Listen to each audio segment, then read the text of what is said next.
So thank you everyone for participating today's webinar on the wise use of wetlands and sustainable development.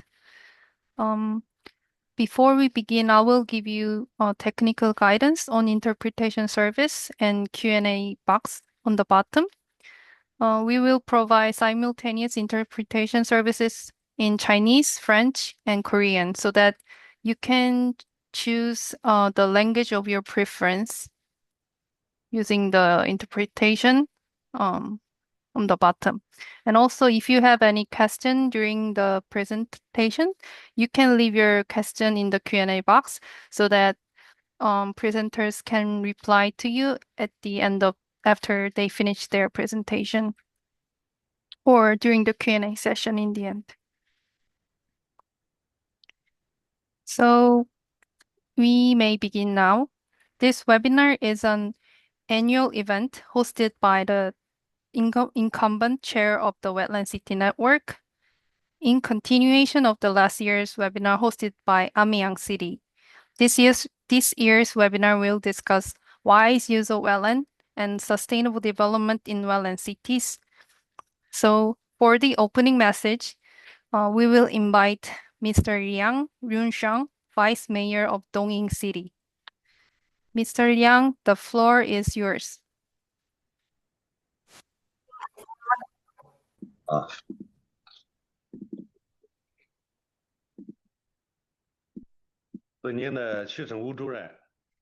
，Distinguished leaders and guests, ladies and gentlemen, dear friends, distance cannot separate true friends when we feel close with each other. Today, I'm very happy to see all of you virtually for our webinar on the wise use of wetlands. On behalf of the Dongying Municipal People's Government, I would like to congratulate everyone on the successful convening of this conference. Since ancient times, life has flourished around water, and wetlands have nourished civilizations. They are not only vital components of ecosystems, but also their precious resources for sustainable human development. Through scientific and moderate development of wetlands, the ecological value of wetlands can be transformed into benefits for people's livelihood so that more communities can benefit from the conservation of wetlands. It is also a very good reflection of the harmony between humans and nature. Dongying City is located at the estuary of Yellow River. It is blessed with unique wetland resources.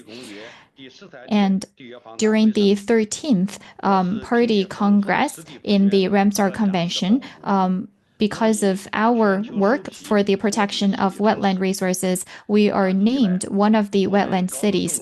For a very long time, we have attached great importance to the conservation and development of wetlands, and we have driven ecological protection as well as restoration to improve their ecological functions, to have a wise use of wetlands. And that's why we have scientifically restored 200 square kilometers of wetlands, and the wet area of wetlands has reached 518,000 hectares, achieving a ratio of 53.17%. And we have established a closed loop system that features strict conservation, restoration, and wise use. That becomes a distinctive model for the wetland restoration at the Yellow River estuary. Because of our effective work in wetland reservation, our biodiversity has flourished with significant growth for animals and plant population. In particular, we have 26 species, that is the number one protected species, endangered species in China, and also we have make sure that Yellow River Delta has become the largest breeding ground for the oriental white storks globally. In addition, we are able to leverage our three world-class tourism resources, the convergence of river and sea, nascent wetlands, and as well as wild birds, so that we're able to explore new avenues for the wise use of wetlands. At the same time, we're also developing related industries such as ecotourism, wetland agriculture as well as aquaculture. That is why in 2024 we have hosted 25 million Chinese tourists, and the total revenue from domestic tourism has reached 23 billion yuan. However, we realize that we still have a long and challenging road ahead. We are very delighted to see more cities are joining the rank of wetland conservation to share outstanding experiences and cases of wetland ecological preservation, and we're here to exchange methods for the wise use of wetland resources. In the future, the city of Dongying is willing to work hands in hand with fellow wetland cities. We are committed to upholding the ecological red lines, and also we are innovating new ways to wisely use wetlands so that they become beautiful homes where we can safeguard biodiversity as well as to nourish a better life for humanity as a whole so that we can benefit mankind as a whole. I would like to wish that every wetland can serve as a testament to the win-win synergy between ecological development and economic development. I would like to wish this meeting every success. I also would like to welcome all of you to come to the city of Dongying. Thank you very much. Thank you, Vice Mayor, for your opening message. So in today's webinar, we will invite 4 wetland cities today. Dongying, China, Izumi, Japan, Tantramar, Canada, and Gochang, Republic of Korea. You can find the final program in the chat box.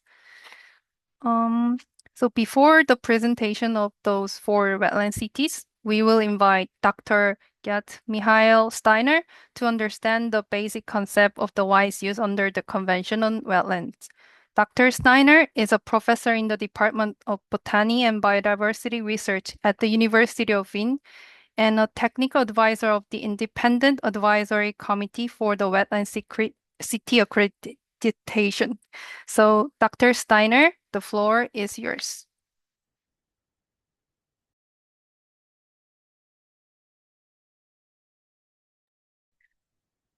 So I don't hear your voice.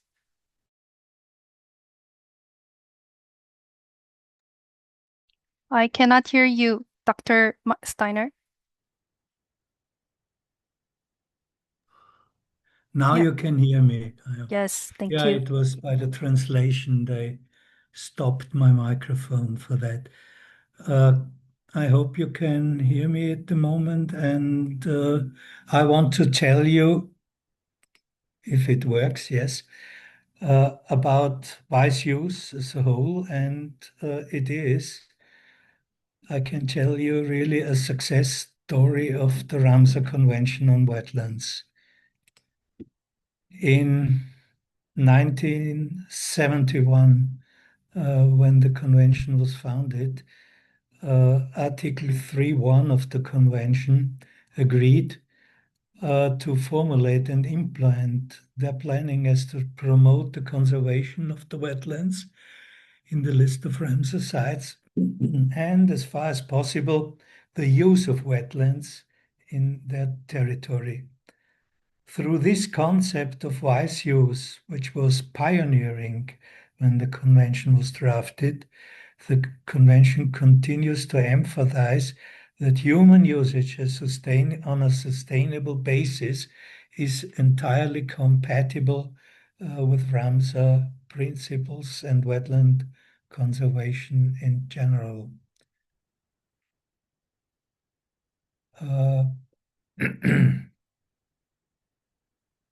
The wise use concept really applies to all kinds of wetlands and water resources in the contracting party's territory. It is not only for Ramsar sites of international importance. No, it's for all wetlands in a country that is party to the convention. And the application of this wise use concept is really crucial to show that wetlands can really continue fully to deliver their vital role and supporting maintenance of biological diversity and human well-being. So this was really a new approach, and this term wise use became more and more popular in the community and was used elsewhere for different purposes. So it was necessary by the time to find a good definition for what is meant by wise use of wetlands. And in 1987, during its third meeting, the third COP of the convention, the definition was the following. The wise use of wetlands is their sustainable utilization for the benefit of mankind in a way compatible with the maintenance of the natural properties of the ecosystem. But as time went by, more and more parties using the term, and there were terms added to definitions of wise use. So therefore, and because for the Ramsar Convention, this principle of wise use and a new wording that was used more and more, ecological character, lie at the very heart of the Ramsar Convention. This definition was revised in Resolution 9.1 Annex A in 2005. And the wording was now wise use of wetlands is the maintenance of their ecological character achieved through the implementation of ecosystem approaches within the context of sustainable development. So this is still the guilty definition of wise use by the Ramsar Convention. And to make sure to understand the wording, what means ecological character, and this was used by the Millennium Ecosystem Assessment. A definition of Ramsar ecological character was also published. Ecological character is the combination of the ecosystem components, processes, and benefits, as well as services that characterize the wetland at a given point in time. So this is how the status is at the moment. And I now became interested in how is this used widely outside the Ramsar Convention or not defined by the Ramsar Convention. And as we have chances now to use artificial intelligence, I asked ChatGPT what wise use means. And I got the following answer, which is for me very interesting. The phrase wise use of wetlands come from the Ramsar Convention on Wetlands, an international treaty signed in 1971, and it means maintaining the ecological character of wetlands, the natural functions, biodiversity, and processes through sustainable use, such as human activities that benefit people without degrading the wetlands. So you can see already that it's a little bit far going as the original Ramsar definition. In simple words, ChatGPT told us it's about using wetlands in a way that meets human needs like water, food, flood control, and livelihoods while ensuring wetlands stay healthy and productive for future generations. And they also produced this little drawing about wise use. equilibrium between people's needs and ecosystem health. It's balancing people's needs with ecosystem health. And wise use in this sense means balance between conservation and sustainable human use. And here are some examples that I got from the artificial intelligence, wise use versus unwise use of wetlands. And as you can see, for several groups of interesting points for wetlands, like agriculture, fisheries, forestry, tourism, water use, infrastructure, and community role.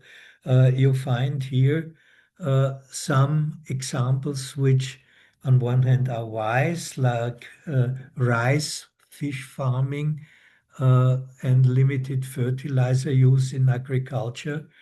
Unwise would be draining wetlands for monoculture farming. Fisheries, you have seasonal community managed fishing as wise use, and you have overfishing, destructive methods, dynamite, poison, and so on as unwise use. And you have examples for all these for forestry, tourism, water use, infrastructure, and community role. And this is, from my point of view, a very interesting aspect. From this AI, I also got some real-world examples for all continents except Australia of the world. And it says the management methods and also the result of this management measures.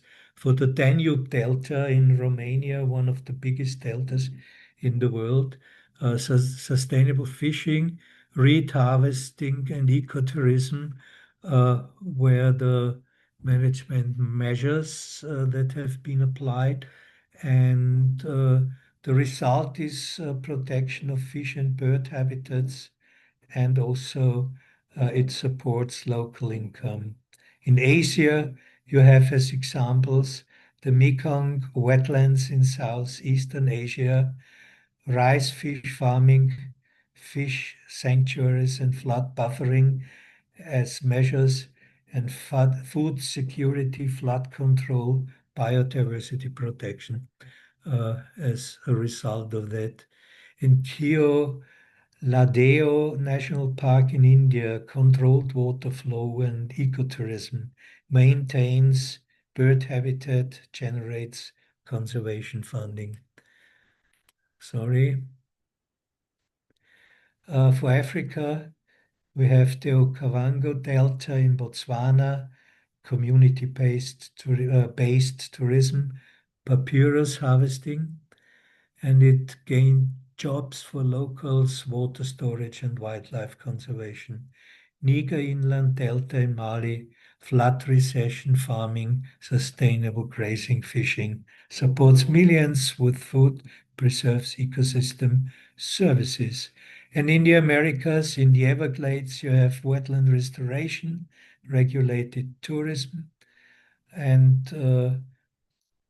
the result is drinking water is protected, and of course, animal and plant species, and it boosted ecotourism. And in Brazil, the Pantanal, also an important wetland, low impact cattle ranching, sport fishing, ecotourism. And the result was balances livelihoods with biodiversity. So these examples show you what comes out when you apply wise use, and this is, I think, important to recognize when you think about what does tell us all these stories for Wetland City. So Wetland Cities and the wise use concept. It's for me that cities and urban complexes are precisely the places for which wise use term seems to have been developed, as it is one of the most important instruments of the Ramsar Convention on Wetlands, and the fact that this instrument was already widely accepted at the time the Wetland City Scheme was developed made it possible to attract so many cities to this scheme in such a short time. We have now the third triennium after us, and as you know, we have now close to 100 cities already in under this name of Ramsar Wetland Cities. And from my point of view, it is I really think it's extremely important that this wise use concept was developed by the Ramsar Convention. It's the first, I think, treaty that see conservation not only as out of use and nobody can touch it. It's only leave nature as it wants, but it also accepts that human beings are part of nature and the use by these human beings, as long as it is a sustainable use, is exactly what should happen in urban complexes now and in the future, where more and more people live in such complexes worldwide. And it is predicted that in 2050, about 85% of the world's population live in urban places. And so the Wetland City Scheme, together with the Wise Use Scheme, is Ramsar Convention for the future. And as it works now, it shows us that it is a success story and it will be a success in the future. I'm convinced of this. Thank you for listening to me.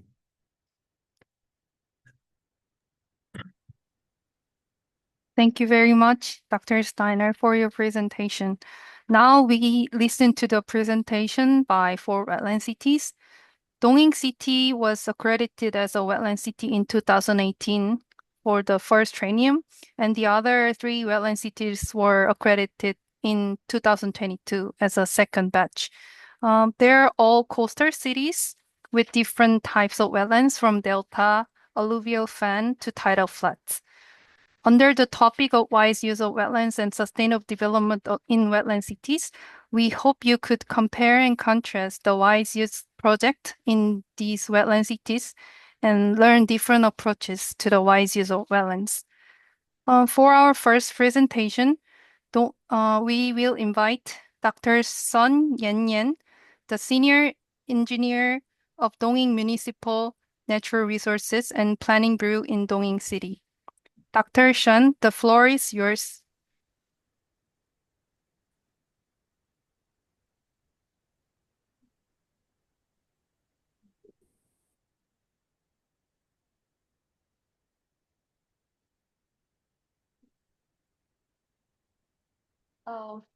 Hello, everyone. I'm Sun Yan, a senior doing wetland conservation here today. And today, I'm very honored to share some experience of doing today.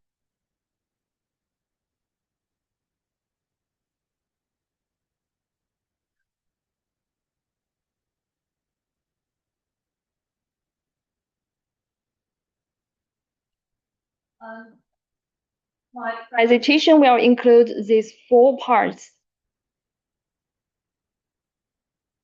Firstly, I want to talk about the word wise use.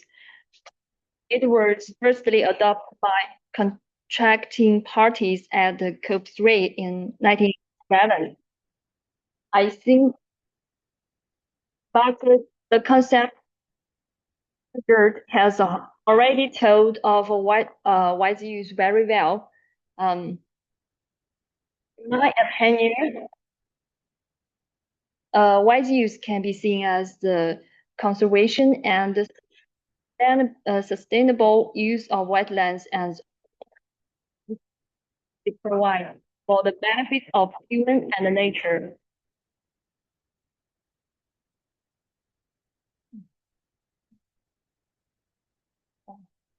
In China, the concept of lucid water and large mountains invented was first proposed in 2005 and is commonly operated as a two mountains concept.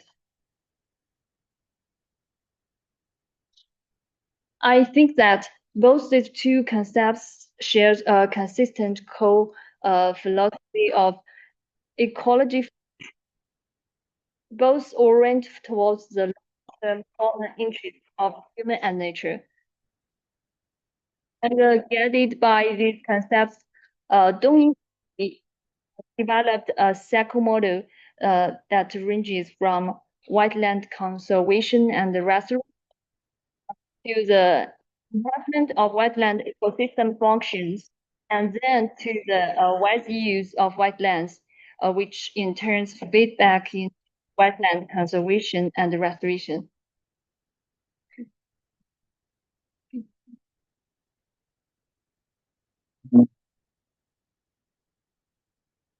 I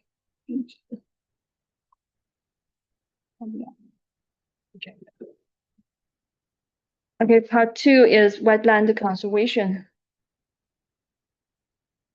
This is a map of wetland resources in Dongying. You can see the wetlands are colored in light blue, and of the area of Dongying city is wetland. And this is a consistent conservation planning map.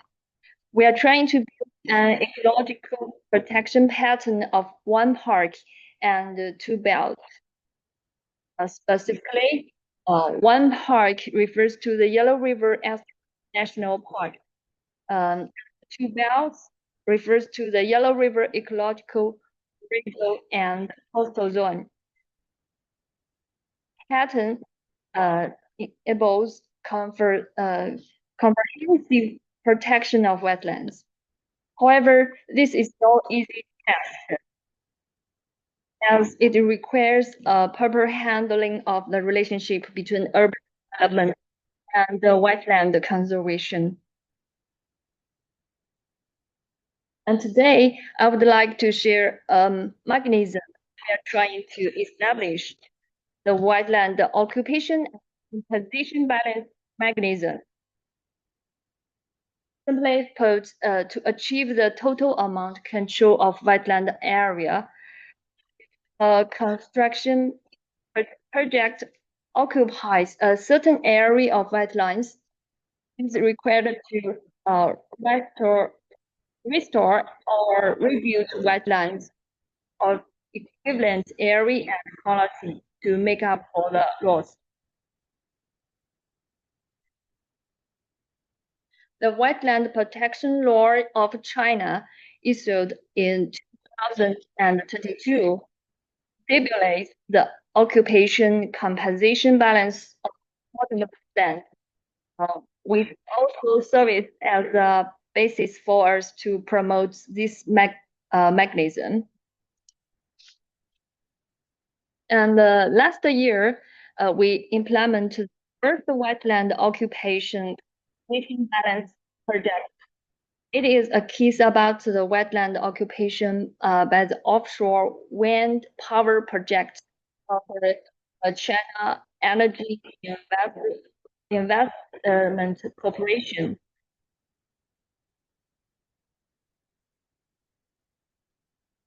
To compensate the occupation of 0.69 hectares of wetlands in constructing the tower foundations of the offshore wind power project.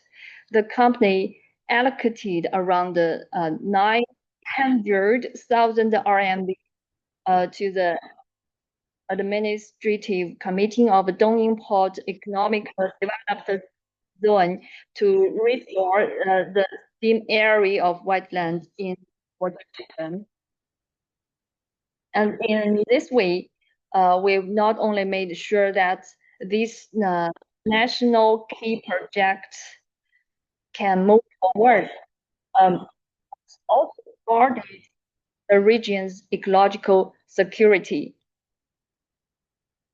So we accomplished a win-win situation for both the economy and the ecology.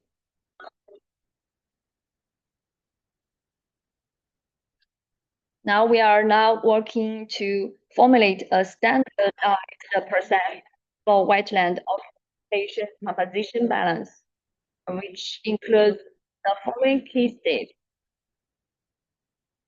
Establish a supplementary wetland reserve bank, navigation and complete the transaction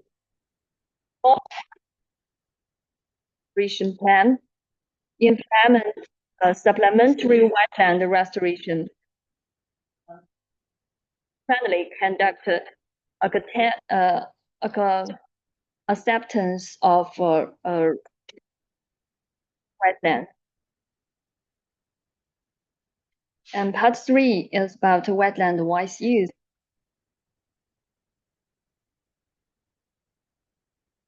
Guided by the 3 categories of ecosystem services, visioning services, regulatory services, and cultural services. We have carried out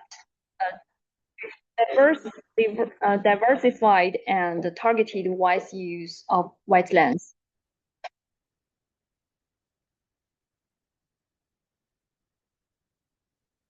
Based on the provisioning services, we have the wetland eco-farming and eco-aquaculture industries and built brands for ecological products.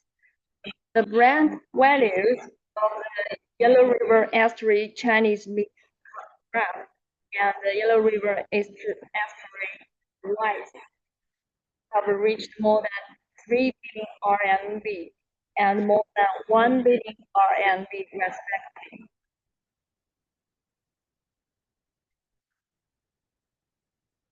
Next, I will share a story about the crab. In the past, things weren't going well for these crabs at all, and people expert for culture and built ponds without much planning. Messed up the local environment pretty badly. And because of that, the crabs didn't grow well. So output was low. Their quality dropped.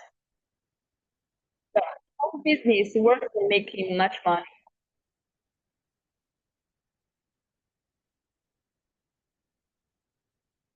Under the guidance of the ecology first concept, we started restoring the existing aquaculture ponds through measures such as biological water purification, recycling, planting aquatic plants, and releasing snails. These efforts not only achieved the durable benefits of water quality, providing food for crabs, but also logical, standardized, and intensive culture piece.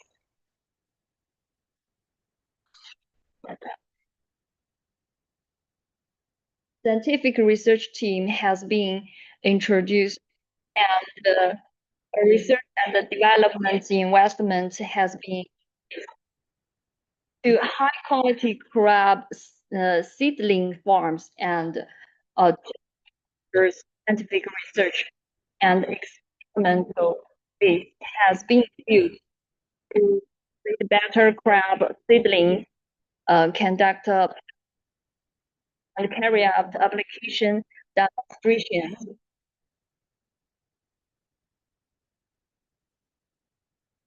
The regional ecological environment has gotten better, and just have set up a standard ecological aquaculture model. More, the crabs here have made it to the top 10 famous crab in China several years in a row. Their output is 7,000 tons, and the output value is over 1 billion RMB. And next, based on the regulating services, both the urban wetland regulation to turn its functions into ecological gains, the water system connection and renovation project in the central urban area has been implemented, establish an urban made water system. Wetlands in the landscape belts have been created with a per capita part area reaching 25 square meters, and the urban ecological environment has been improved. And here is a story about an important river city in the past. With expanding urban construction, a growing population, and a developing industry, the Dongying River, which was a key flood river in the city's central area, started to have a worse water quality, and it was seriously polluted, and eventually turned into a sewage field and a staking river.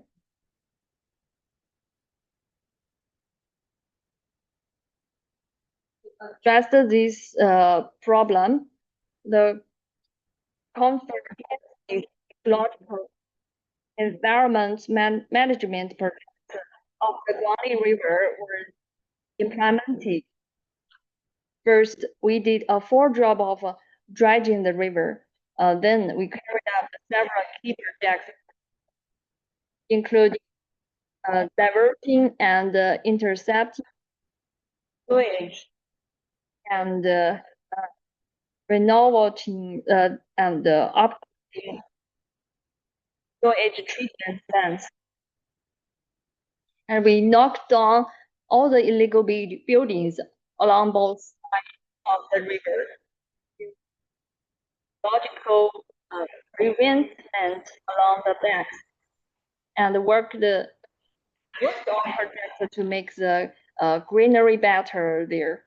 We built green landscape belt that conveys water-friendly activities, relaxation, and sightseeing all in one. Now, the ecological environment along the riverbanks was better. This has also made the landscape of our city look nicer. The wetlands prevail in regulating the climate, keeping and cleaning water, green flood water.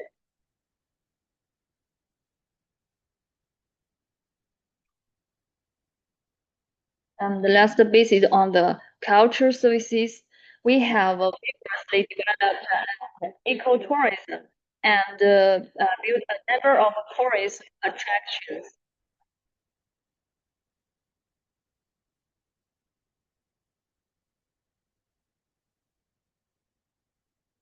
Here is one of the cases where a berry waste is turned into a tilted pond. Dongying is the first place where the Yellow River flows through Dongying. In the past, the Yellow River had seriously floods from branches, and that led to land desertification.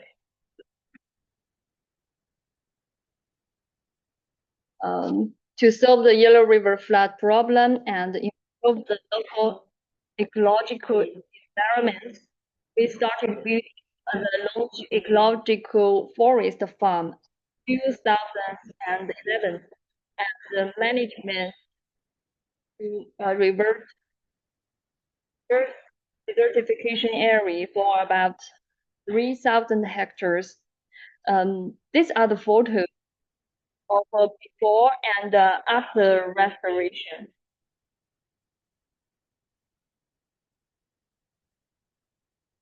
In recent years, this town has successfully created one 4A-level tourist attraction, three A-level tourist attractions, so that other types of tourists. It holds events like fruit picking festivals, dragon boat races, and cycling tours. Every year attracts more than 1.2 million tourists and brings in over 30 million RMB extra in ecotourism. Finally, I'd like to briefly summarize the experience of wetland wise use in Dongying City.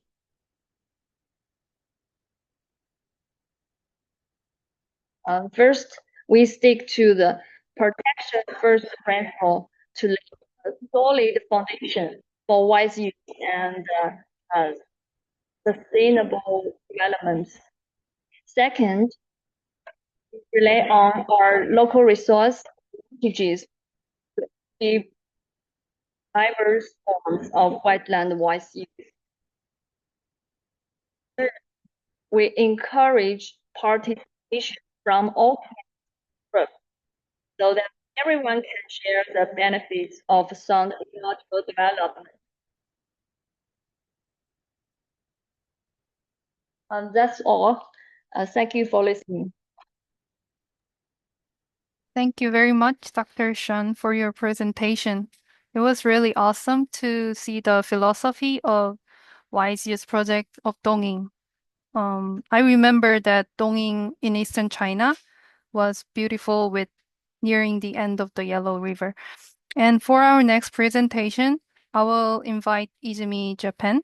Izumi City is a municipality in southern Japan, famous for cranes wintering sites.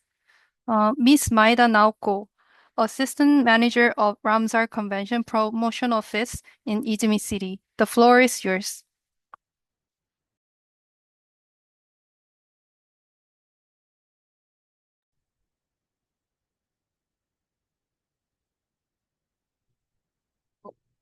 Can you see my presentation file?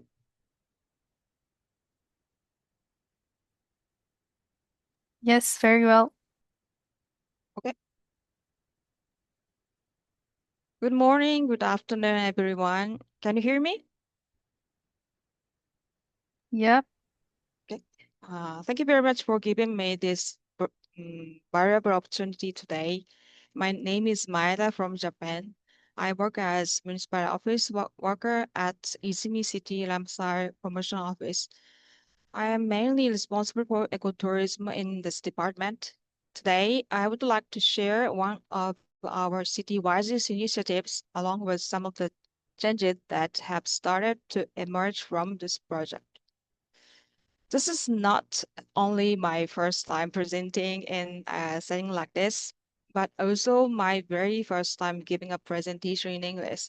So I may be a bit nervous and my English might not be perfect, so I appreciate your understanding. So let's get started. Izumi City is one of Japan's largest wintering grounds for cranes, welcoming over 10,000 cranes each year. For more than 50 years, citizens and the city have worked hand in hand to protect them, an effort recognized in 2022 with Wetland City accreditation. Today, through the Wise Use project, Izumi is seeing positive changes, not only in conservation, but also in the economy, the environment, and the community and tourism. In this presentation, I will share how these efforts are creating a ripple effect that support both the community and the sustainable future. Here's today's agenda. I'll start with a quick introduction to Izumi City and the Lamsa wetland. Then I will explain how the wetland is protected and the challenges we face. After that, we'll look at the Wise Use project, the changes it has brought in 4 key areas, and finally, a vision for the future. Izumi City is located in Kagoshima Prefecture in southern Japan. The city has a population of about 51,000 people and lies on the fertile plain between the sea and mountains. With its mild climate and the vast paddy field, Izumi offers a rich natural environment. In Izumi, agriculture, livestock, and fisheries are key industries. Poultry farming is especially significant, with egg production ranking among the highest in Japan. In 2022, Izumi City, recognized as a Lamsa wetland city, created the Lamsa brand PR logo to link the value of its wetlands to local industry and products. It is more than a mark. It carries a message that citizens can take pride in, that producers and businesses want to use, and that visitors are encouraged to share this sense of pride and support our efforts. Its catchphrase, "Living with Cranes for a Sustainable Future," makes this shared bird visible. The logo can be mainly placed on agriculture, fishery, and processed products produced within the city. Local businesses can apply to the city for approval to use it for free. Through this logo, we aim to add value to local products and share Izumi's image and identity as a wetland city throughout Japan and around the world. Let me now share some basic information about Izumi's wetland. The most distinctive feature of this wetland is that most of the area is made up of paddy fields, and at the same time, it is one of the largest wintering sites for cranes in Japan. What makes Izumi especially unique is that the cranes spend the winter not in remote wilderness, but right within the farmlands and the living areas of local people, a rare example of human and wildlife truly coexisting. Every winter, Izumi becomes home to about 90% of the world-fooded cranes and about 40% of the world white-naped cranes. In addition, Izumi sometimes welcomes a few rare species that are normally very difficult to see in Japan. Some appears every year in small numbers, while others may only be seen once several years. Altogether, 7 of the world's 15 crane species have been recorded in Izumi. These birds travel thousands of kilometers from breeding grounds in Siberia and northeastern China, flying across the sea to reach Izumi, one of the key wintering sites in the world. The Izumi Lamsa wetland is protected under 3 key rules. The Agricultural Land Act limits development. The Wildlife Protection Law safeguards its landscape and ecosystem, And the most uniquely, it is designated as a special natural monument under the Cultural Property Protection Act. This means the wetland is valued not only for its nature and wildlife, but also as cultural heritage to be preserved for future generations. A key to understanding Izumi's uniqueness. In Japan, people often say the national bird is the pheasant. But for many Japanese, the crane is a true cultural symbol. Almost everyone in Japan knows the crane. It is seen as a symbol of longevity, happiness, and hope, and has long appeared in art, crafts, and even in the custom of folding paper cranes for peace and prayers. This is why Izumi is so special. It is the largest wintering site for cranes in Japan, and because of this cultural significance, the cranes and their wintering grounds are protected by national law as a national treasure. There is one striking fact I want to share. Although cranes are deeply familiar in Japanese culture, the reality is that most people in Japan today have never actually seen a wild crane. Once widespread, their wintering grounds are now limited to only a few regions. This graph shows the number of cranes arriving in Izumi over time. The oldest record is from 1927 with 440 cranes. In 1992, the number exceeded 10,000 for the first time, and since 1997, Izumi has welcomed over 10,000 cranes every winter for 28 consecutive seasons.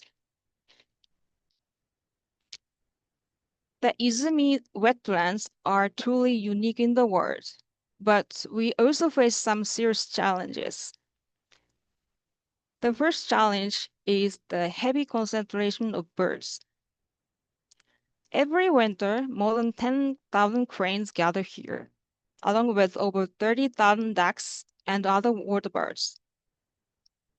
Izumi City is a paradise for bird life, but large number of gathering increase the chance of avian influenza, bird flu, being introduced or spreading, which could endanger the cranes. The second challenge is how close the wetlands are to people's daily lives. Most of the area is farmland, with many residents farming. There are almost poultry farms nearby, and if bird flu were to spread, the impact on the local industries would be enormous. Planes and the other birds sometimes feed on crops as well, which causes damage to farmers. Tourism also brings some challenges for local residents and agriculture. It is wetlands. In this wetland, nature, industry, daily life, and the tourism are closely connected.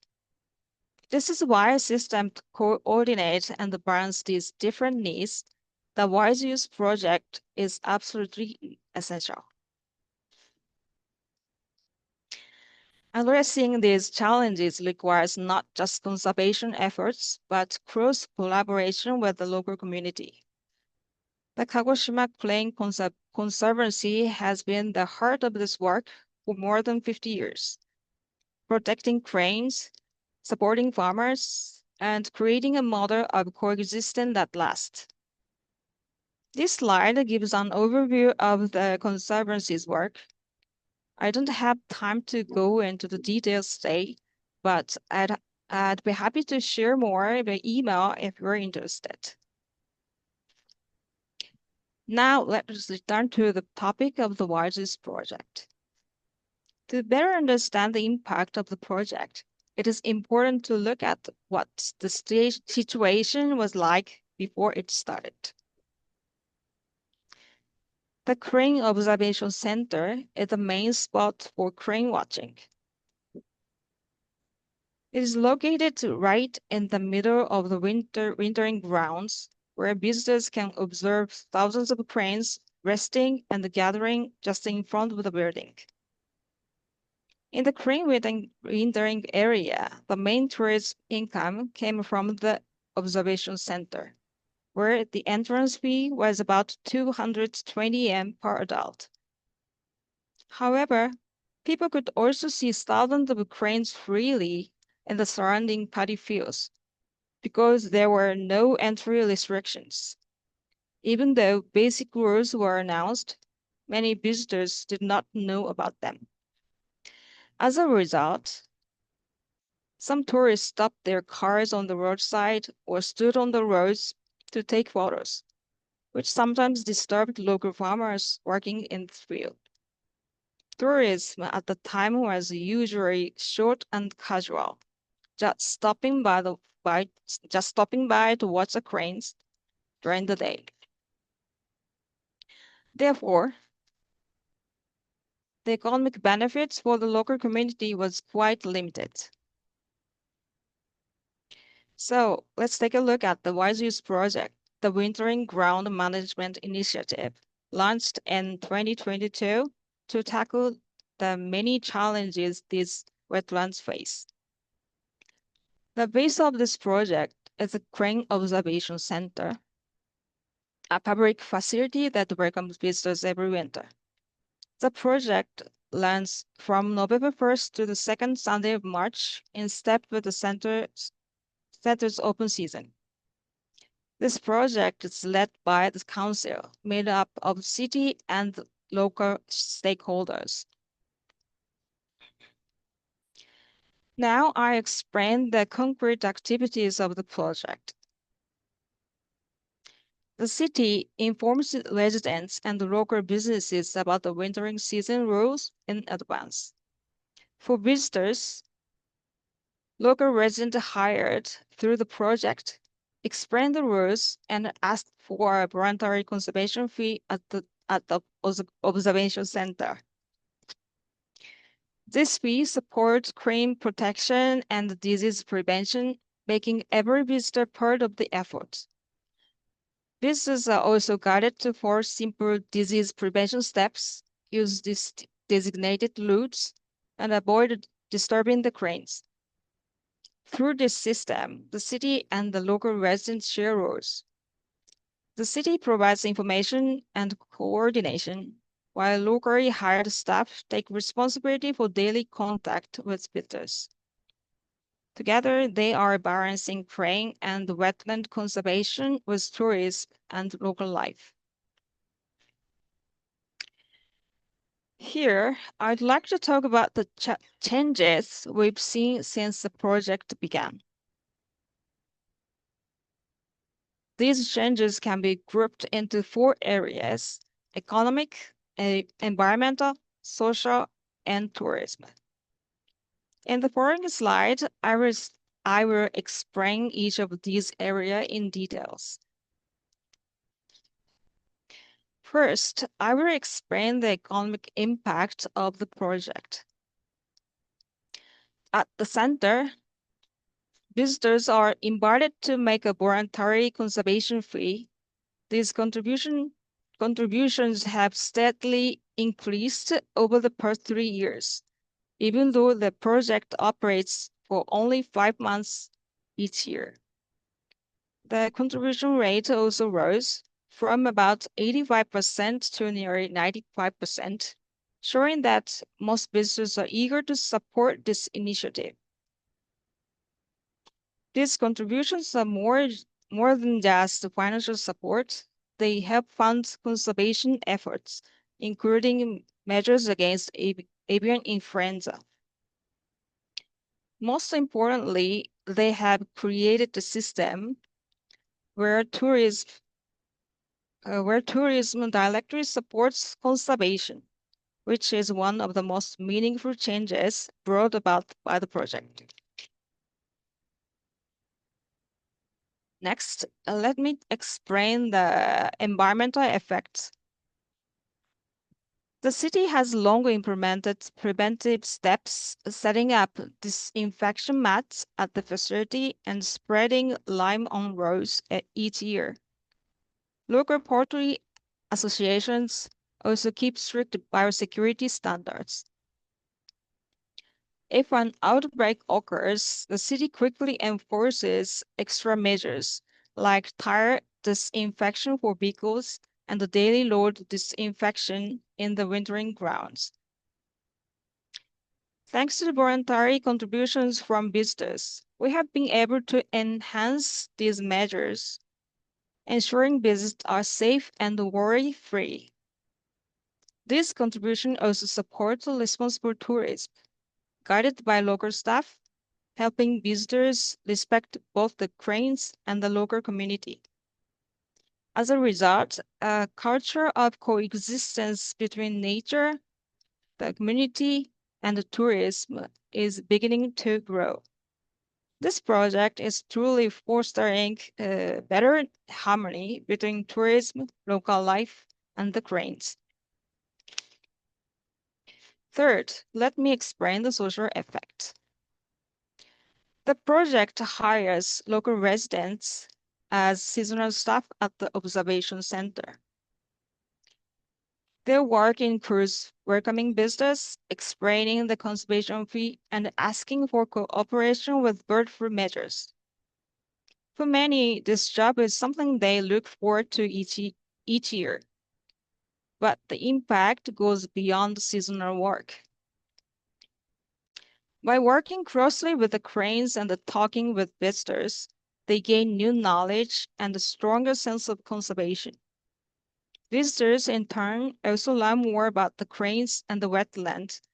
This creates a two-way learning process. Some residents have even gone on to explore ecotourism and work as local guides. In this way, the project not only supports conservation, but also nurture local leaders and strengthen the community's culture of living with the cranes.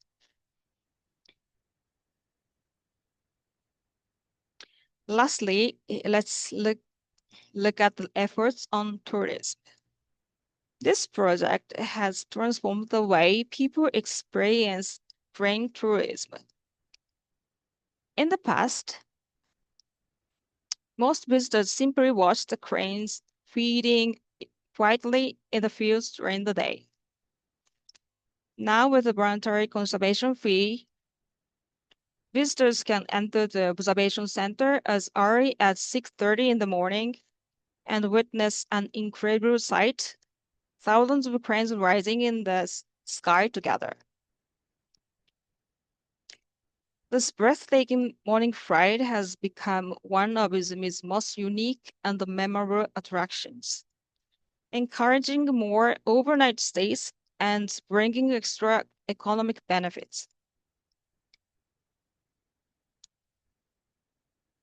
Visitors also borrow binoculars and a digital camera for free thanks to a partnership with an optical equipment company, allowing them to observe details that are hard to see with the naked eyes. And with the rise of local ecotourism guides, visitors are no longer just watching nature, they are learning from it and experiencing it more deeply, making tourism a truly meaningful activity.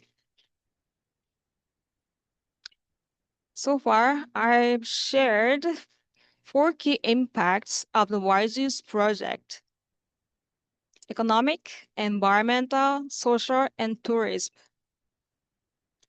Together, these challenges show how the project has helped Izumi grow while living in harmony with the cranes and the wetlands. Now, Izumi is moving toward a new stage, the promotion of ecotourism.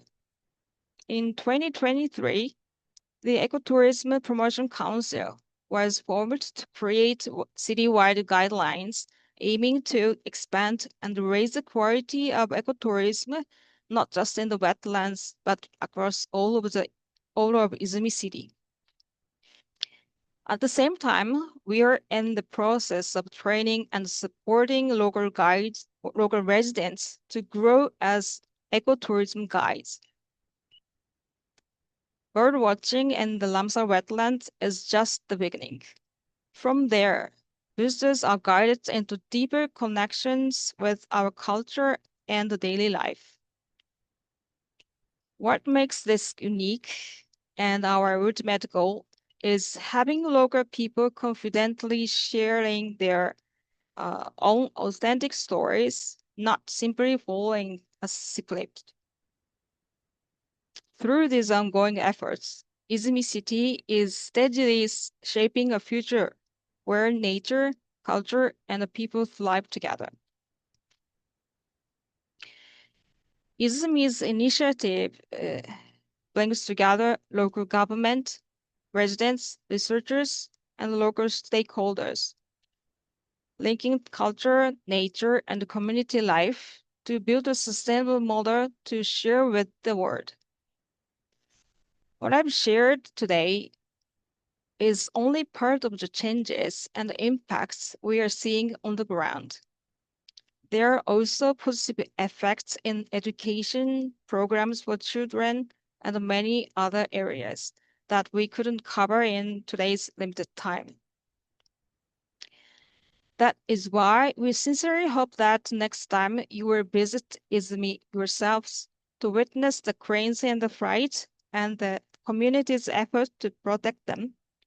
From here, we look forward to taking a new step in international cooperation together with you.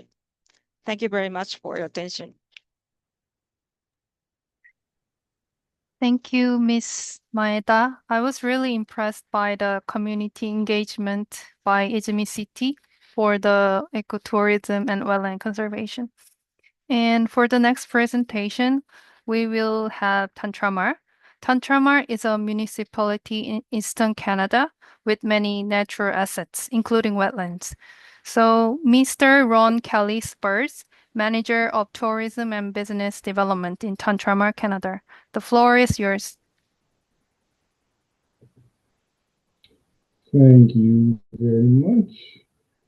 I'm just going to get my presentation started. Can you see my presentation there? Yeah. Yes. Can you hear me okay? Great, thank you. Thank you for giving us this opportunity to present a little bit about Tantramar and some of our use of the wetlands and sustainable development. Tantramar is a town of less than 10,000 people in a rural part of eastern Canada. We have a university called Mount Allison University with about 2,500 students in it in our town.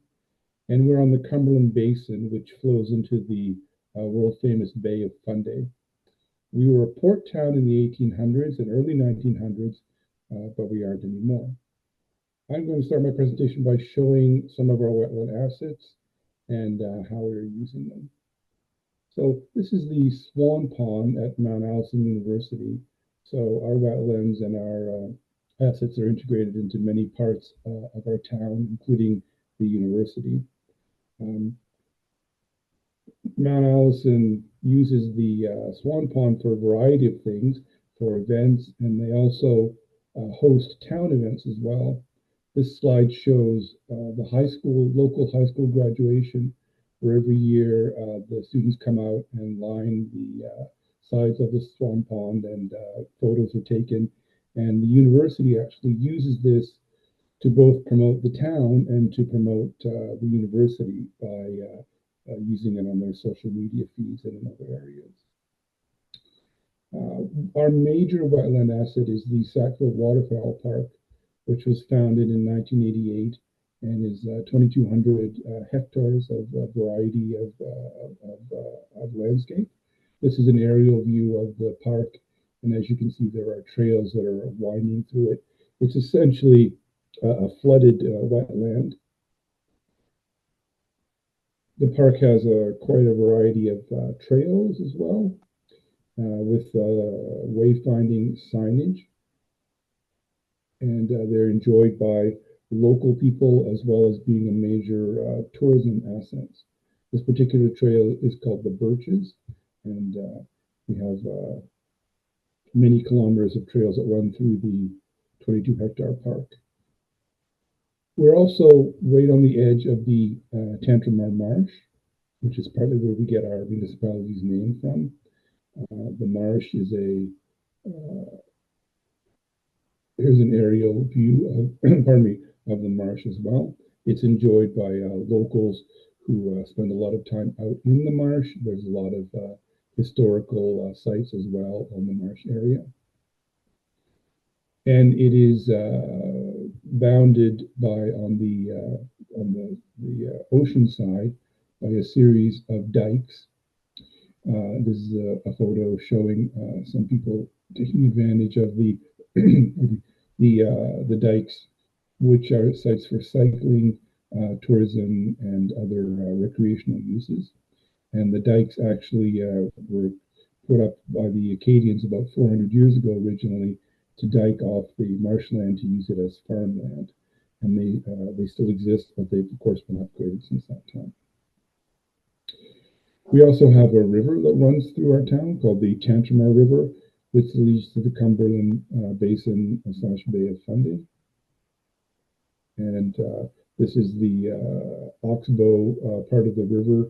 As we can see, it's what happened in the early 1900s. We had been a port town, but the river was cut off, which meant that we were, although we are on the bay, we no longer have a deep water port. We also have a sewage lagoon, which is part of our inventory that we used when we applied for the Ramsar accreditation. Recording and And our major, so I'm getting kind of a feedback, but I'll keep going.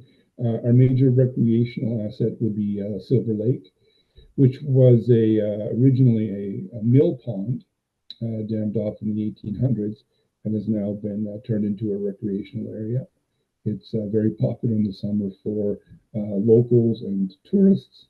And also this summer, we've had a very dry summer with a lot of heat.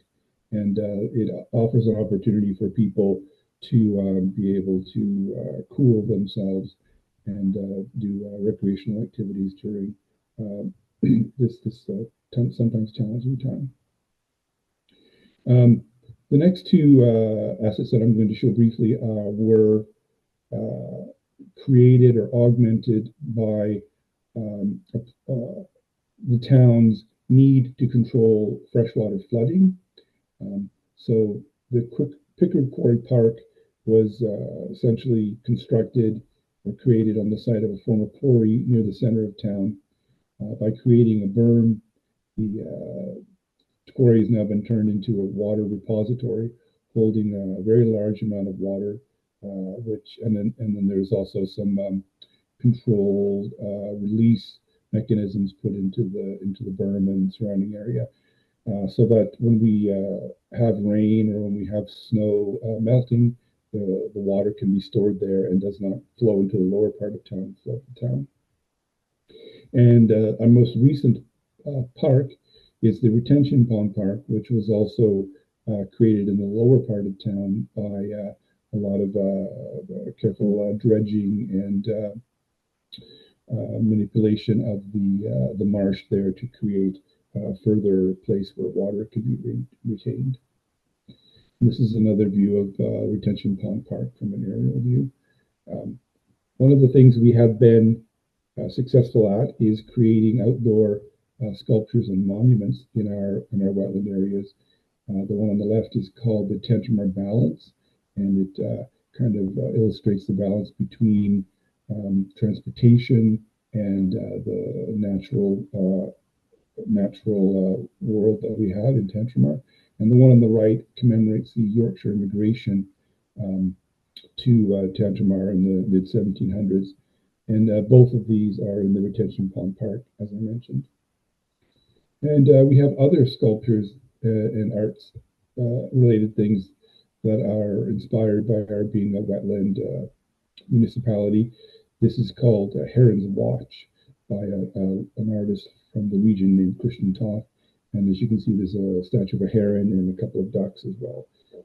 we've done a lot of branding with ducks and waterfowl and related nature assets as well for our town and in our tourism marketing as well. And then another statue that we have is on the left. It's called Shep. He's a sandpiper. He's a little bit discolored, but we're going to be improving his whiteness.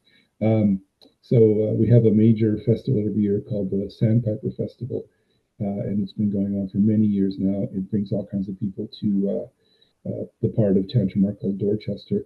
And the reason that we have this festival is because of the semi-palmate sandpipers, which we are on their migration route, and there are literally tens of thousands of them that arrive every year, generally in mid to late August. They are there right now, and it's a major tourism attraction as well as just being an incredible natural phenomenon. For protection, we are involved right now in two major projects. One is a climate adaptation plan, which is being funded through the Federation of Canadian Municipalities, and the other is the AIM Network Coastal Resilience Project. The climate adaptation plan is we are on an isthmus that, because of the dikes that I mentioned, we have the possibility with sea level change and climate change of facing major flooding issues.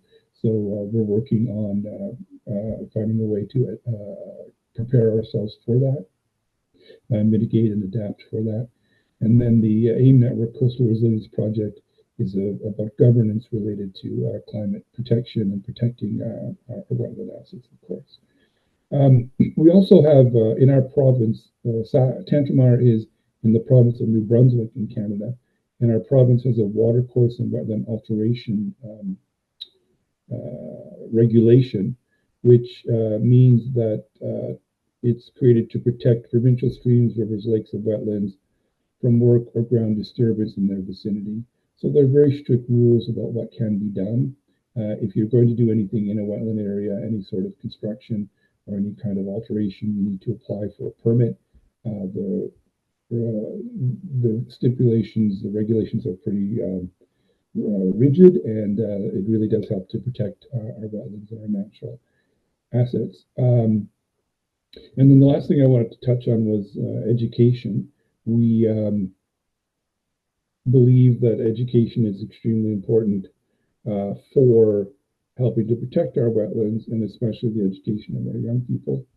We have a visitor information center for our municipality, which also acts essentially as a wetlands waterfowl park walking center. And this is a photo of some of the assets that we have at the park. We give tours of the park to the public, and a lot of school groups and young people participate in those. We also do programming in the center with educational activities for children. We have a lot of bird resources there, including the Bird of the Week board, and a lot of other resources there, including signage, books, videos, and so on. And we also have in our local high school, we have something called the Tantramar Wetland Center, which is integrated directly into the school and has a wide variety of resources and training for young people on conservation, wetland use, and also interpretation, all those sorts of related things. It's a major part of our local high school. We also, this past spring, did a play about wetlands and their protection, and we toured it to 6 schools and centers around the province. An interactive play where we presented a story about a group of animals trying to protect their wetland against it being paved over. It was very successful. And I believe that's the end of my presentation. I have a video here in case I ran short on time, but I don't think we need to show that. So thank you for the opportunity to present. I appreciate it. Thank you, Mr. Spars. It was really good to know about the ecotourism and activities done for the wetlands in Tantramar. So for our next presentation, I will invite Gochang, Republic of Korea. Gochang is a county-level municipality in Western South Korea with two Ramsar sites, Gochang Tidal Flood and Ungok Wetland. So Mr. Jung Young-jin, the director of the Ramsar Gochang Tidal Flood Center, the floor is yours.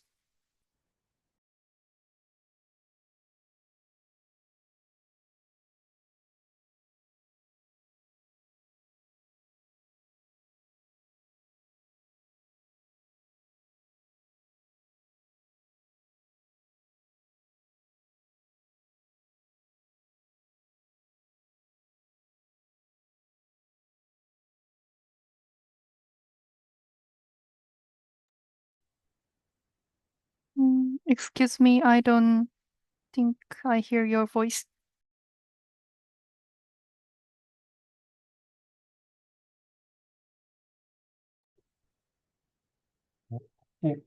가 되고 있나요? 네, 잘 들립니다.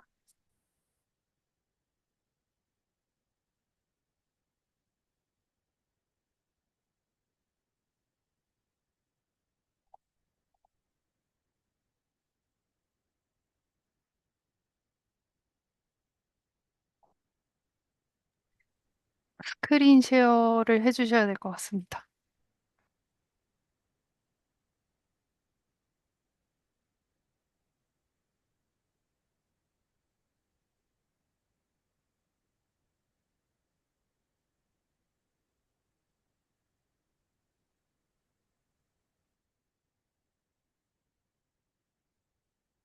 네, 발표 시작하겠습니다.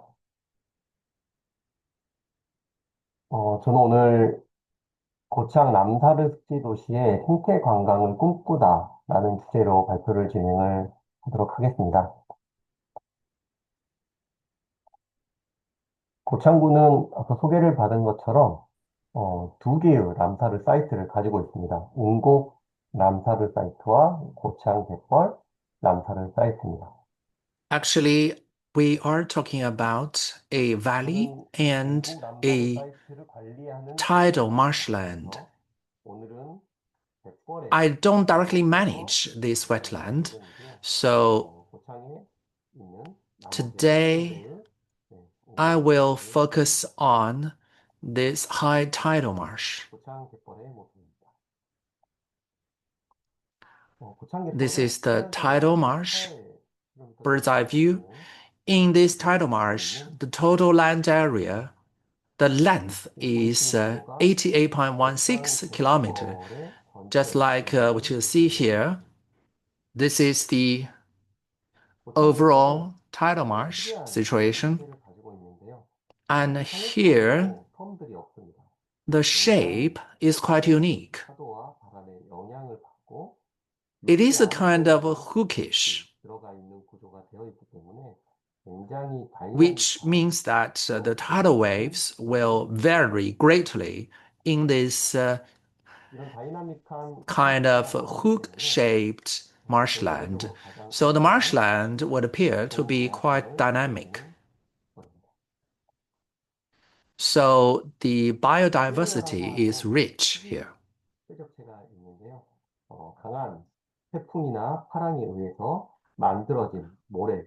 We have a kind of algae that is on the marshland bed.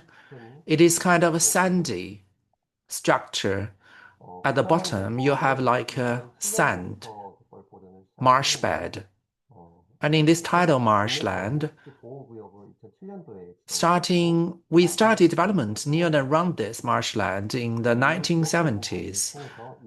In 2007, it was designated as a wetland conservation area, and in 2010, it was registered as a Ramsar designated accredited wetland.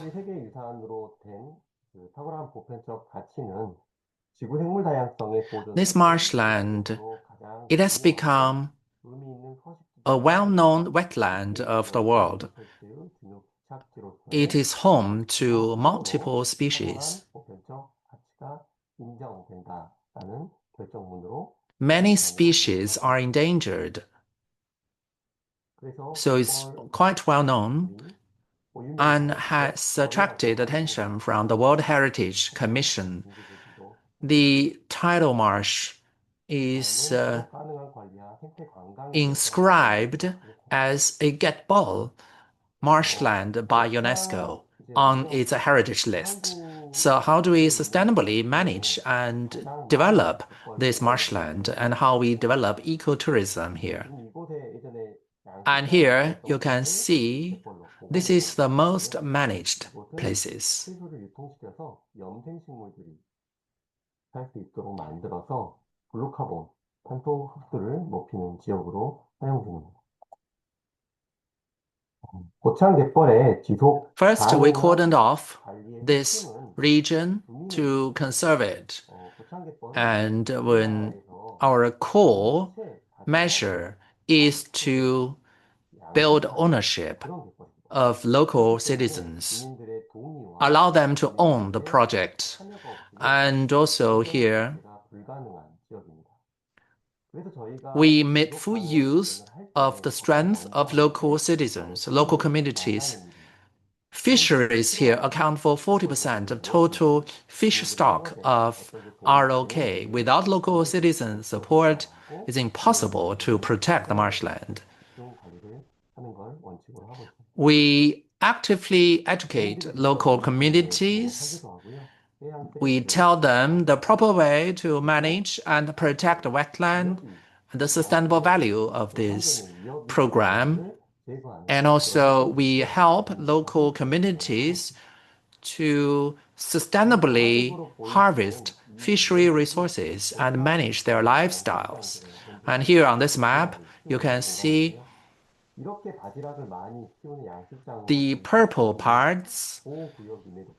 The purple parts are the aquaculture field, featuring the breeding of clams. And a lot of birds, waterfowls, will, eat the clams of the fishers. But after our sustainable management of the clam farms, then the birds are simply eating less, and the farmers can have more leftover clams for their economic income, so they don't need to worry about the birds. After we are designated as a wetland city, to better support local livelihood, we had a study investigation. We checked the amount of clams eaten by the birds, because to conserve this region, we will protect more birds. They will eat more clams. We need to give more support and assistance to local citizens so their livelihood is not affected. In this sustainable management project, we really want to encourage local citizens' ownership in the program. So you can see we have a high tidal marsh school. It's a kind of academy for education. In this academy, we organize all sorts of education activities. And also, some byproducts from the wetland can be reprocessed into handicrafts or merchandise for sale. And we tell local people the value of wetland conservation. We try to change the mentality. And naturally, after some time, we began to develop ecotourism. The wetland protection is important, but people can live better. We provide amenities to visitors. We develop ecotourism. Ecotourism brings more income to local communities. And we can get more support from local communities. And we developed a lot of education merchandise.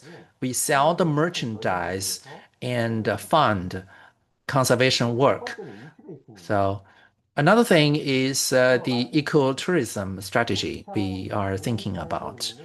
주민들 스스로가 갯벌 보존의 주체가 돼야 되기 때문에 인큐베이팅 프로그램을 진행을 합니다. So we focus on local community ownership, 고창을 찾는 관광객 그리고 not just citizens. 그래서 유아 프로그램들을 We also involve the visitors or people who visit us. 그다음에 마을 주민들 스스로가 갯벌을 지키고 And they are the targets of our education. All people come here to follow the rules. 70% 이상은 60세 이상의 And also, we are having an aging issue in the country. We call on the elderly population to participate in our activities.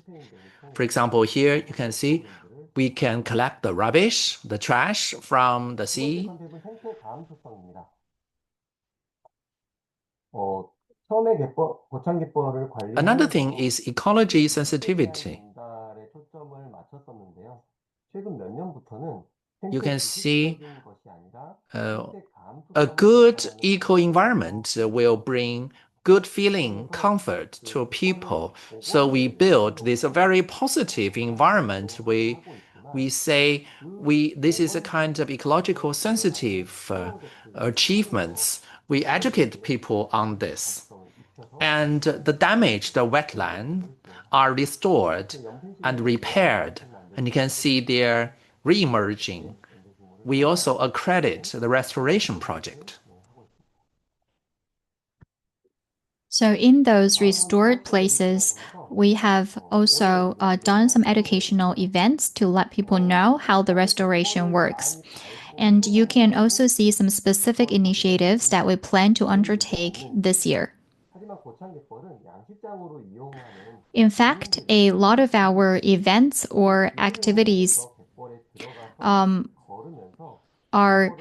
not that good for the wetland conservation. And I'm specifically referring to, for example, the agriculture or the aquaculture activities by human beings.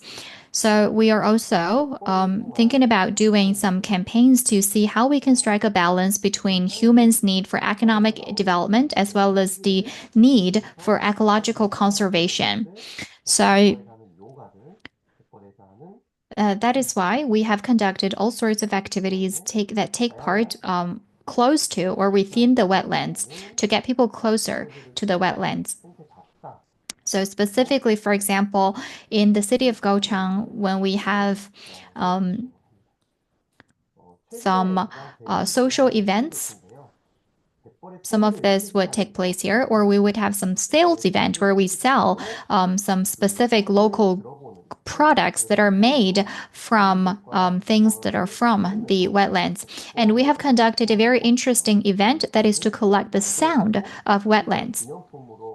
So this is a very good bridge that connects people with wetlands. And people can also see how we can, use the objects around us to imitate the sound that you would find in wetland. And I think this is a very good way to pick people's interest in the wetland and strengthen their willingness to protect the wetland.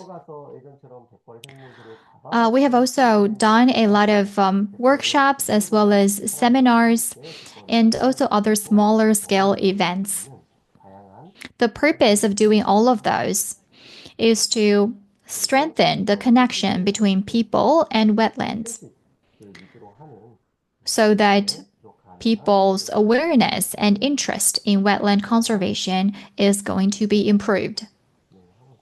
So all of these are photos from those past events and activities. So just now I have talked about the eco-tourism as well as various campaigns and activities that we have done. And the changes that have followed will all seek to benefit the local residents, and we refer to those as the ecological welfare. You may know that there are a lot of animals, in particular birds, that would gather in the wetland area. So that is why we have held a bird watching activity. So this is called Big Bird, and this is a very interesting bird watching event, and we have had a lot of people who are interested in this from all over the world. And not just that, but also we have expanded this particular initiative to link it with every aspect of our day-to-day life. So that's why we now have a Work Well branded event.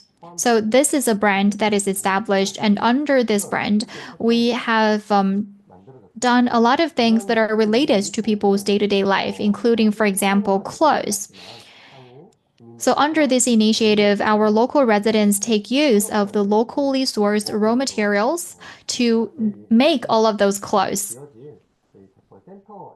So this brings a lot of opportunities for entrepreneurs and startups. A lot of people have shown an interest in those interesting clothes. So I hope that in the future, wetland would be a blessed land for everyone to benefit everyone's welfare. I participated in a lot of activities related to wetlands, and I participated in a lot of meetings in the past as well. Whenever I participate in a wetland-themed meeting, I will get a lot of inspiration. I will hear a lot of touching stories. We also have a lot of touching stories to share. Our local government has really attached great importance to this project, so our mayor and deputy mayors would all take an active part in this initiative.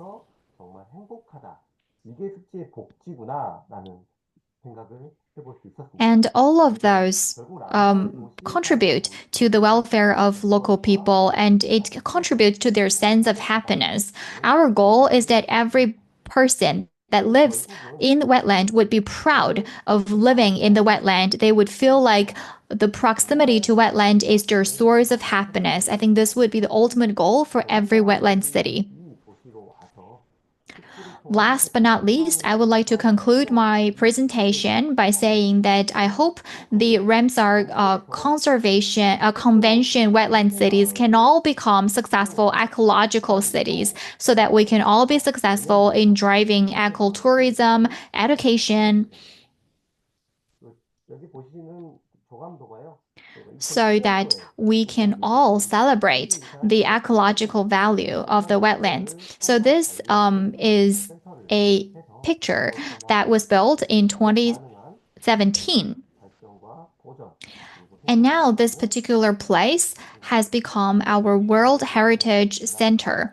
This becomes a very important point of gathering where we hold all of those important events. I was impressed by the efforts of Gochang Wetland City to promote the brand of Wetland City as a ecotourism destination.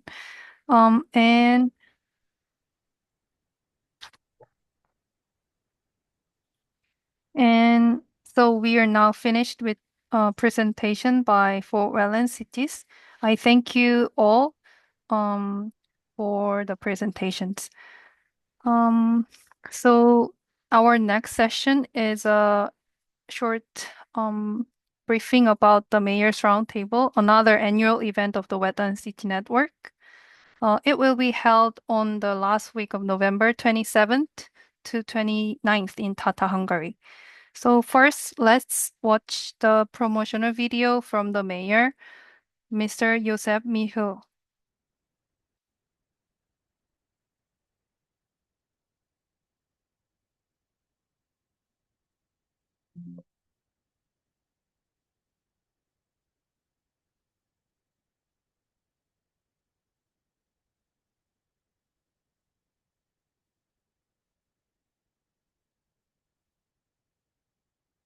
Kedves ramsári városok, kedves polgármestertársaim, nagyon nagy szeretettel köszöntök mindenkit innen Tatáról, Magyarországról, és szeretnék átadni egy képes meghívást november utolsó hétvégéjére, amikor is Tatán kerül megrendezésre a ramsári városok találkozója.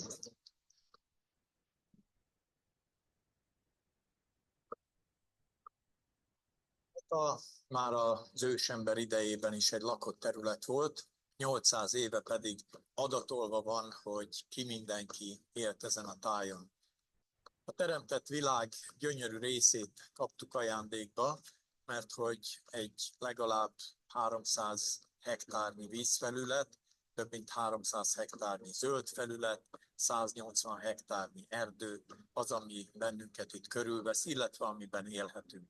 23 000-en élünk itt ebben a városban.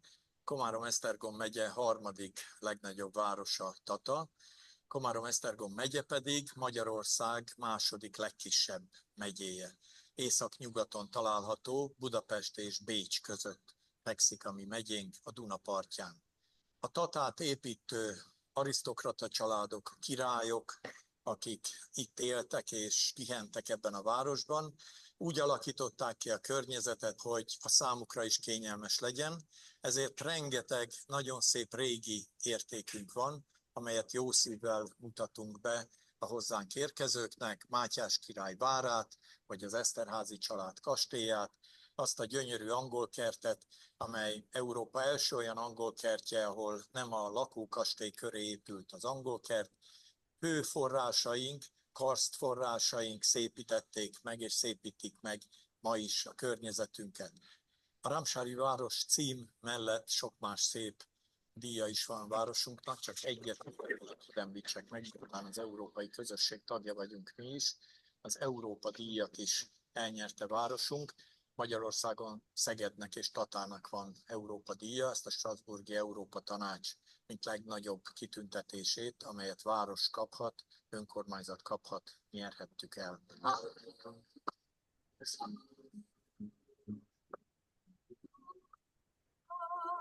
A mi városunk a fesztiváljairól is híres, hiszen kora tavasztól, amikor a tatai Patara rendezvényünket szervezzük, amely Tata törökkori várjátéka igazából, onnantól kezdve sok-sok fesztivállal örvendeztetjük meg a hozzánk látogatókat, és ezt a fesztivál sort, ezt a tatai vadlúd sokadalom zárja. Erre a vadlúd sokadalomra szerveztük az idei konferenciánkat, találkozónkat. Azon a hétvégén, november utolsó hétvégéjén, szombati napon a vadlúd sokadalomra látogatunk majd ki a konferencia részeként.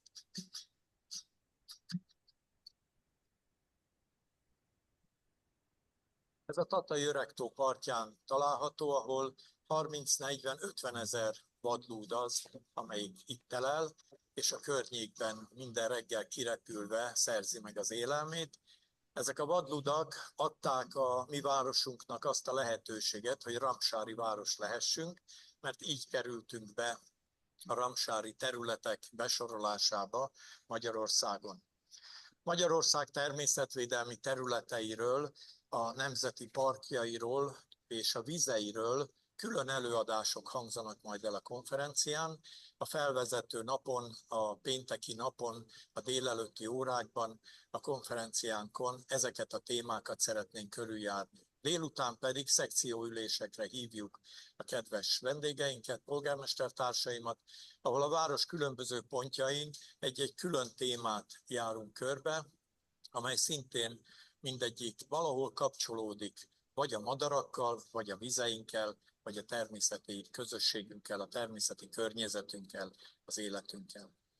Ennek a konferenciának a megszervezését megkezdtük, nagy örömmel készülünk, hálás köszönet a Kelet-Ázsiai Központnak, Normanéknak, akik nagy-nagy segítőink ebben a konferencia szervezésben. Köszönet a magyar kormánynak is, amelyik anyagilag is támogatja ennek a konferenciának a létrejöttét, és a megnyitó alkalmával a kormány tagjait is köszönhetjük majd itt Tatán. Kedves polgármestertársaim, kedves rámsári városok, nagyon nagy szeretettel és tisztelettel hívok tehát mindenkit, aki szeretne részt venni az idei konferencián, jöjjön el Tatára, Magyarországra, amely városban november 27 és 29 között szeretnénk Önöket vendégül látni.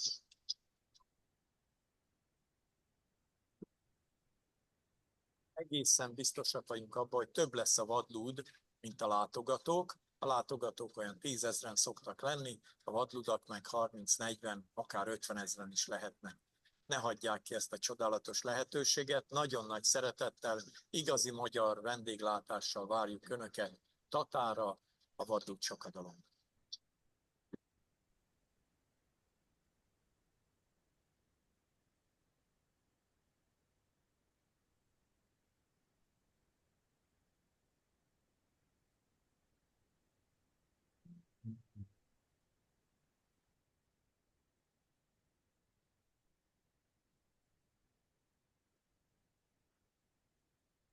Good morning and good afternoon, everyone. Let me start by welcoming all of you to this webinar. We are very pleased that you are here with us today. You have just seen the video where the mayor of the Tata presented our city. He showed its natural environment, cultural walls, and built heritage. I hope the video help you get to know our city better. Now I would like to give you some brief information. Tata will host the fourth roundtable of wetland cities, mayors, from the 27th to 29th of November. It is an honor of us to host of this meeting.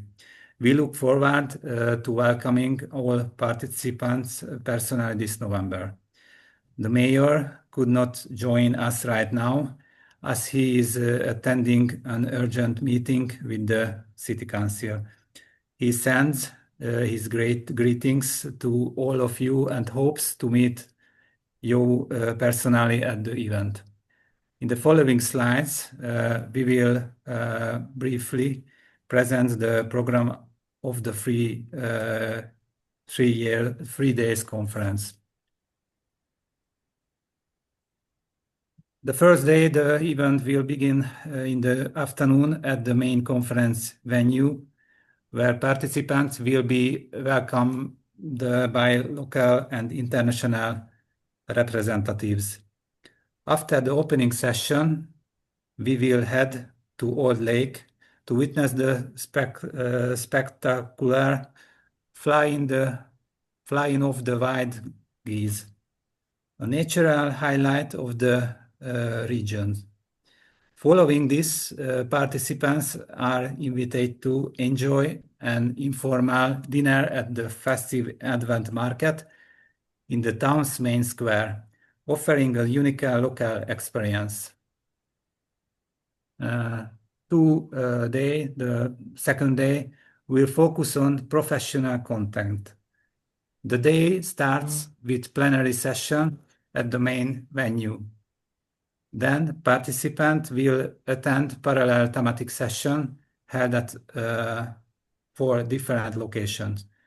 After the session, we will host a mayor roundtable discussion, followed by the closing ceremony and the festive gala dinner, both held at the main venue. The last day will be a field day at the location of the 5th Tata Wild Goose Festival. 25th Tata Wild Goose Festival. A full day program of expert presentations will be held in an outdoor event tent.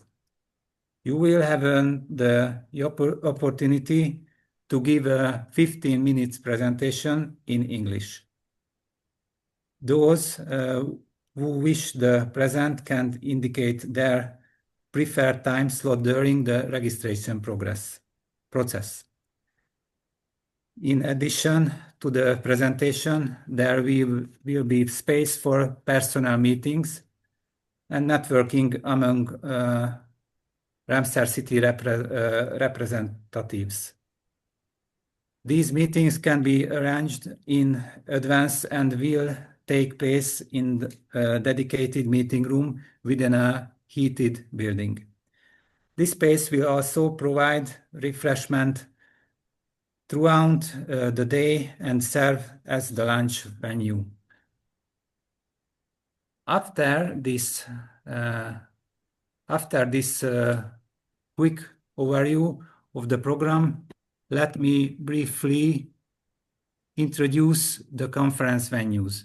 All venues are located very near to Tata, and transportation between locations will be arranged by shuttle service for all participants.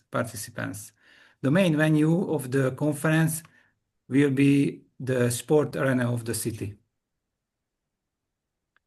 Next, I would like to present the session venues where the parallel thematic session will take place. Some of these venues also serve as recommended accommodation options. So in some cases, participants will have their session in the same building where they are staying. The field day of the conference will take place on the shores of Old Lake in Tata. The field days is centered around two major natural view, which attract visitors coming to Tata at this time. The morning fly out and the late afternoon return of tens of thousands of white geese to the lake. In this period, up to 50,000 geese spend the winter on the lake, and when they take flight or return in large flocks, it creates an unforgettable and impressive sight.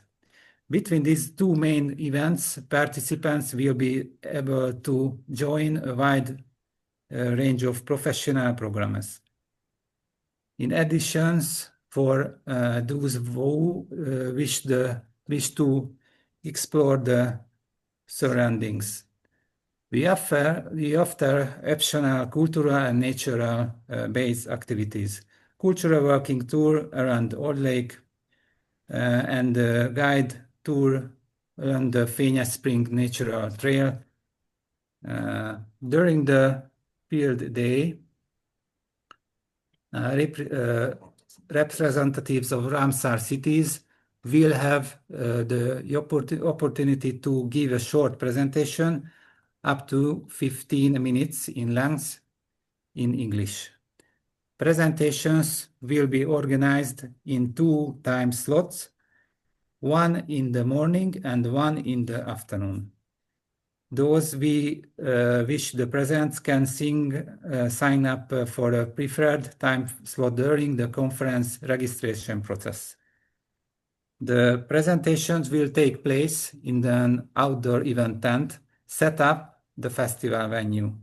In addition to the presentation, Ramsar cities are also invited to participate in poster exhibitions, which will be hosted at the main conference venue. The aim of the exhibitions is the presence, the most important natural wealth, and the special future of the Ramsar cities. The ensure unified visual design, we will provide our participant cities with a template for the poster. To close the presentation, we would like to share some final general information and important deadlines. The second official announcement will be sent out shortly, which will summarize the key points present here in the PPT. Following that, the formal invitation letter will also be shared with all invitees. Conference registration will be available through RRC-EA, and the registration deadline is 26 September. Please note the travel cost. to the conference must be covered by participants, but we will provide free shuttle transfer from Budapest Airport on 2 occasions. You can sign up for the transfer during registration. It is a free of charge, but requires advance booking. Regarding accommodation, we previously sent a list of recommended local hotels in the first announcement. This list will also be attached to the second announcement. The hotels will provisionally hold rooms for conference guests until 30 September. Please note the accommodation booking and payment are to the arranged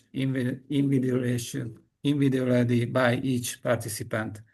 Finally, especially in relation to the 5-day, we would like to highlight and expect weather conditions in Hungary in late November. Cold, damp weather is likely, with possible rain, fog, or even soon. The average temperature range between 0 and 10 degrees.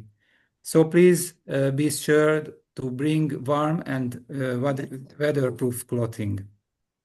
Thank you very much for your attention. We look forward to welcoming you to Tata from 27 to 29 November at the 4th Roundtable of Wetland City Mayors. Thank you very much. Thank you, Mr. Levente, for updating the details on the Mayor's Roundtable. Now the registration is open. So for those who are interested in participating in the Mayor's Roundtable, please visit our website for the detailed information and the registration link, wetlandcitynetwork.org. And our next session is question and answer. So we had 3 questions from Mod Nurazmil Mota about the momentum for all this sustainable development, whether it is from money or political will, or is it solely from environmental purpose. So among the panelists, if anyone could discuss about the basis behind this sustainable development and wise use, please speak up. Thank you.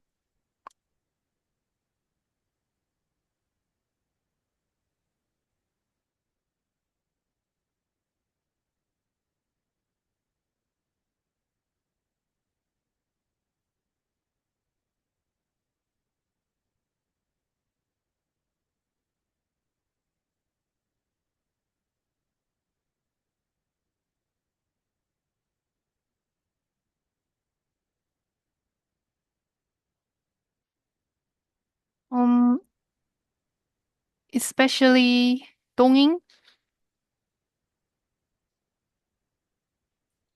City, are you still there?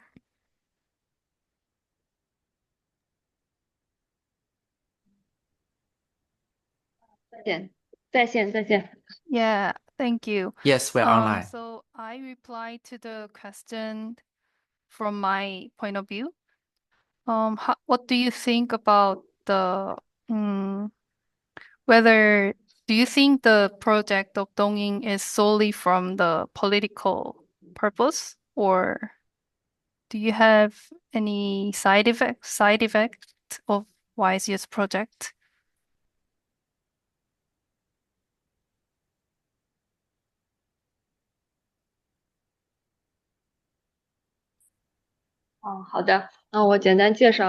Okay, thank you.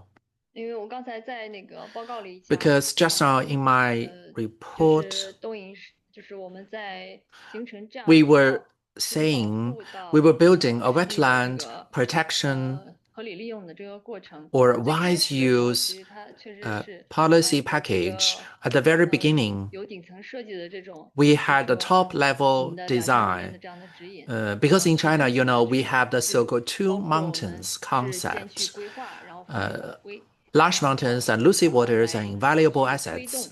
So that is the national level guiding concept. And then we legislated and promulgated new measures. And after implementing the regulations, laws, and rules, we achieved very tangible results. And then we began to do public education campaign, and the people feel it tangibly and supported us. Thank you. Okay, thank you for your response. Even though it was instant, you don't have enough time. Our next question was from Francisco Mori about to Izumi City, whether they are facing any kind of pressure from housing expansion. Izumi, Miss Maeda, are you still there?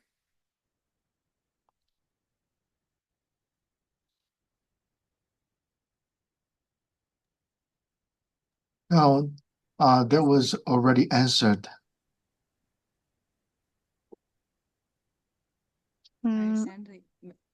Okay. Okay, thank you.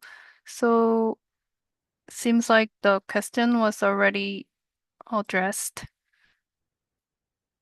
Thank you, Miss Maeda. So last but not least, we will invite the Executive Director of the Ramsar Regional Center East Asia, functioning as the Wetland City Network Secretariat, Mr. Seo Sung-ho, for his closing message. The floor is yours, Mr. Seo. Thank you, Gaon, and thank you very much for the generous support from the Dongying City to prepare this webinar. And then I hope all the participants as speakers enjoyed the webinar and then presentations.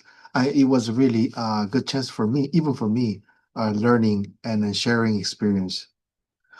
And then this webinar, from after the last Mayor's Roundtable in Amiens, we organized this webinar together with the Amiens City, and then the second webinar with the Dongying City after the Mayor's Roundtable in Dongying. So I think that this became a tradition or a program of Wetland City Network. So we can utilize this opportunity in the future, or we can make more webinar or programs based on the needs that we can learn from the members of this Wetland City Network. And then also some of the points in the presentations were very impressive.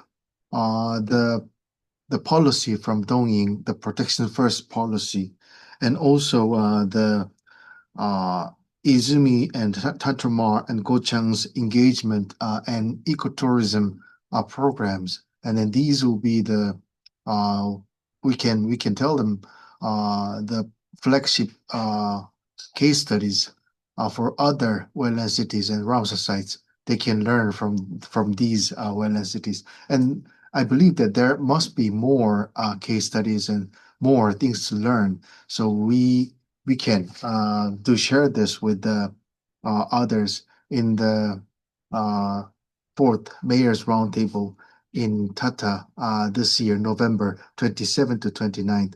So I hope to meet you all there in the beautiful city of Tata. And then I hope all together we can enjoy the beauty of Gi's, the masterpiece of Tata City this year. And also very special thanks to the Mr. Zhang Yangjin for our urgent short request. He prepared a very nice presentation for this webinar, and I really appreciate it. And thank you very much, everyone. And I hope to see you all in Tata this November. Thank you. Thank you, Mr. Saw, for your closing message. Now, I will end today's webinar on the wise use of wetlands and sustainable development in cities. Today's webinar will be uploaded on the RRC-EA YouTube channel. Thank you for your attention. Thank you, Goodbye. Dongying City. Thank you, Ms. Sun Yan Yan.